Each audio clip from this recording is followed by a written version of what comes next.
सो finally आम घर को जाइए बहुत जोर गरम है 2 दिन है मो झील कांदिला पूरा सेन्स नाला भाया है। मो माँ कहला कि तू पड़ा ताक नहीं तो फाइनाली आसिक आम पहुँची गलु मो ससुर घरे तुम देखे पारे घर केमी मो रज कटिला जीवार अच्छी पुणी बाहर को तो पलैबी पुणी जीवार अच्छी पुणी आप गले देखदेवी आसी फाइनाली एवं पहुँची गलु घरे घर आसी सब थकार केमी शुई बाप जो चल देखदेवी।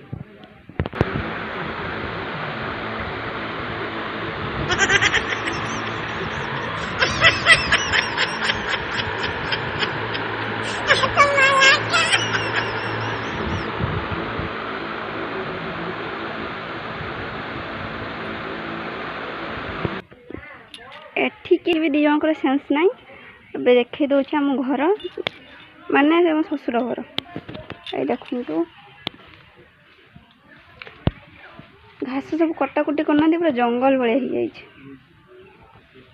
आम घरटा भी बुले देखिपारे पुणी जीवार अच्छी गले देखदेवी।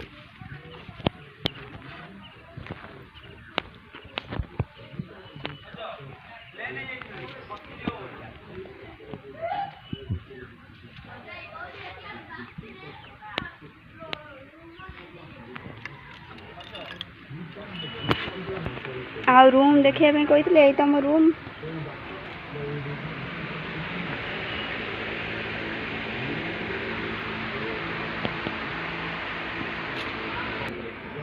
सो फाइनाली मो लव स्टोरी शेयर करने चाहूँगी आ 2 दिन भितर देखिए ठीक 5टा बेले मोर ब्लॉग आसो मो लव स्टोरी देखा जमा भूलिए। प्लीज़ सपोर्ट करूँ सब्सक्राइब भी करूँ मो चैनल को लाइक तो बिल्कुल भी करना सब्सक्राइब भी करना सपोर्ट भी करना आप फास्ट मो लव स्टोरी शुणु तापर मो लाइफ स्टोरी आ सब किसी ब्लॉग करी किसी सब्सक्राइब लाइक करना सपोर्ट करना बोले मन होनी किसी करने ब्लॉग लव स्टोरी देखी नियंतु तापर आगू आगू मोर सब कथा कहबी है रोची बाय।